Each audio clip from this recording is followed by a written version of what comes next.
So, have you had a previous cesarean section? Are you unsure how you want to deliver your next baby? In this episode, we talk about the good and bad of trying labor after a cesarean section, and we help you make the decision of what you want to do. We will cover the benefits of trying for a vaginal delivery after a cesarean section, which commonly is referred to as a TOLAC, and the risks associated with it for both mom and baby.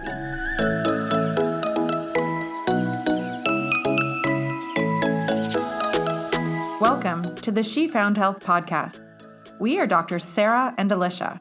We're maternity doctors who are passionate about caring for women and young families from conception through the first few challenging years of parenthood.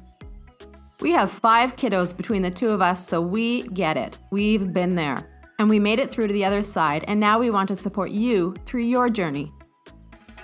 We are delving deep into topics to prepare you to have the healthiest pregnancy possible, the best birth you can, and to thrive rather than just survive during the newborn and postpartum phase.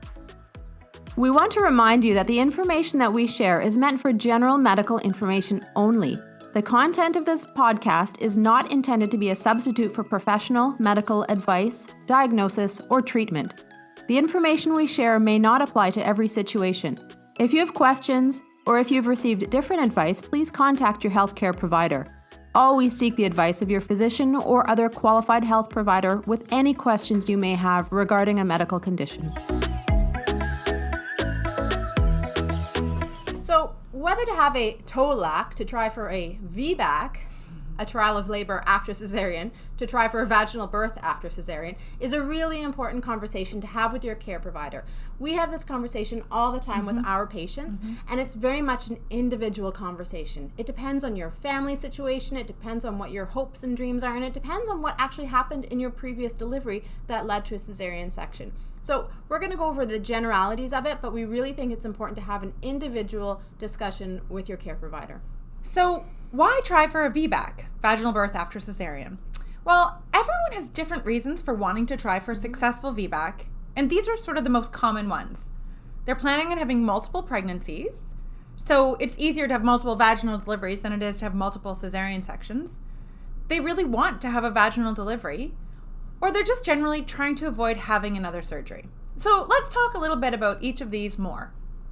So women who are planning on having multiple pregnancies, let's say 3 or more, should probably try to have a vaginal delivery after cesarean section if their first baby was a cesarean section, especially if that was for a breech position or it wasn't because the baby didn't fit out of their pelvis. Every time we have a surgery, we have increased risk. There's increased scarring there and increased risk of kind of the negative outcomes of surgery happening.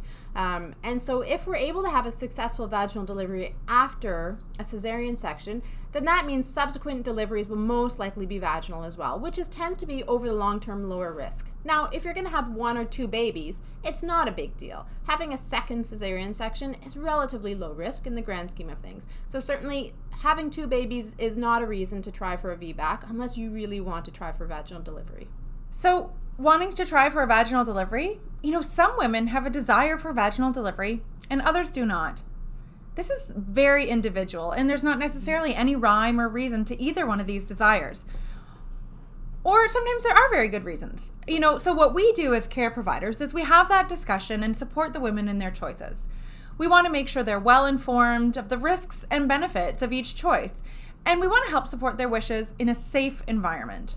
We're all different, and so are our thoughts and feelings around modes of delivery, and that's the most important piece, is to be supported in whatever you choose is best and safest for your family. And again, this is your family and your decision, so nobody else gets to have a say in it, and you don't have to worry what other people are going to think about it either. So another reason that some people try to have a vaginal birth after cesarean is to avoid another surgery. Now, as we said before, there's always risks associated with a surgery, and some people that's riskier than others. So for some people who have a blood clotting disorder, for example, having a surgery is a bigger chance of them getting a blood clot, so they may want to try to avoid that. The other reason some women want to try to avoid a cesarean section is the recovery time is a little bit longer. So we're looking at about a 6-week window of not being able to lift anything heavier than your baby. So if you have a toddler at home that's very dependent on you, or your partner works quite a bit and you have to manage at home with the 2 kids, you may want to try to have a vaginal delivery just for ease of recovery. Now, from my experience, my recovery from my cesarean section was easier than my recovery from my vaginal delivery. But I did have a toddler at home and I had a husband to help me out, so that made a big difference. So don't necessarily think that a vaginal delivery is going to be easier than an elective cesarean section, but certainly that is something that people do take into consideration. So what makes for a good TOLAC candidate? So that means what are factors that might, make us think that a woman would be successful in having a vaginal birth after cesarean? So when we know someone's going to be a good candidate, they can have up to a 75% chance of having a successful VBAC. So that's huge. The most important reason for being a good candidate is the reason why you had your cesarean section in the first place. So some reasons that would make a woman a good candidate and have a high likelihood of success is if she had her surgery for placenta previa. So the position of the placenta alone was the indication for the surgery. If the baby was in a breech position, so not head down, and that was the indication for the surgery, or if the surgery was done for, reasons related to the fetal heart rate, not how the normal labor was progressing.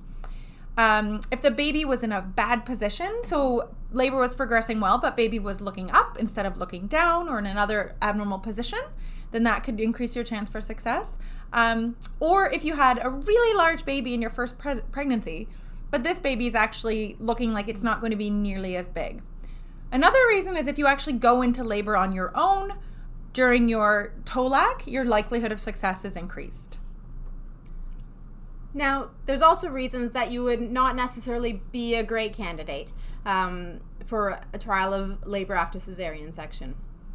So Sarah kind of alluded to one. So if your labor didn't progress normally, so if you had a very slow labor, despite your baby being in an optimal position and you weren't able to either get to fully dilated or push your baby out successfully, probably means that there was a mismatch in size of baby and your ability to birth a baby through your pelvis. That would definitely be considered if this baby is approximately the same size as the previous baby.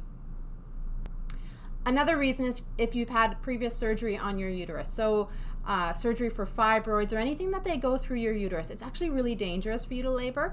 And the same thing would apply that if you've had 2 previous cesarean sections, we really wouldn't recommend that you try laboring in a subsequent pregnancy. There's a much higher risk of that scar, either from the fibroid surgery or from the previous cesarean sections, coming apart and having a uterine rupture. And this is when your uterus muscle comes apart and baby is actually expelled into your abdomen, which is not ideal and is an emergency.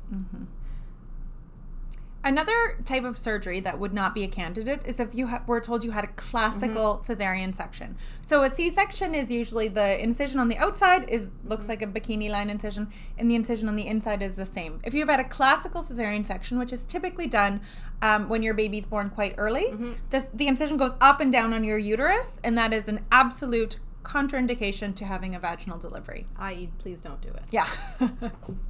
So a couple other reasons why you may not be the best candidate to try for a vaginal delivery would be if you have a very large baby this time. The larger they are, the harder they are to come out. And so the longer our labors are and the more stress it puts on that uterus.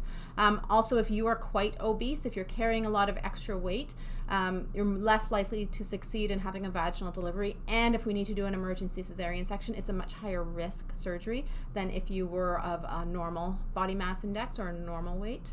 And then the last reason we wouldn't recommend having a trial of labor after cesarean section, or you'd be less likely to succeed, if you actually went into labor after your due date.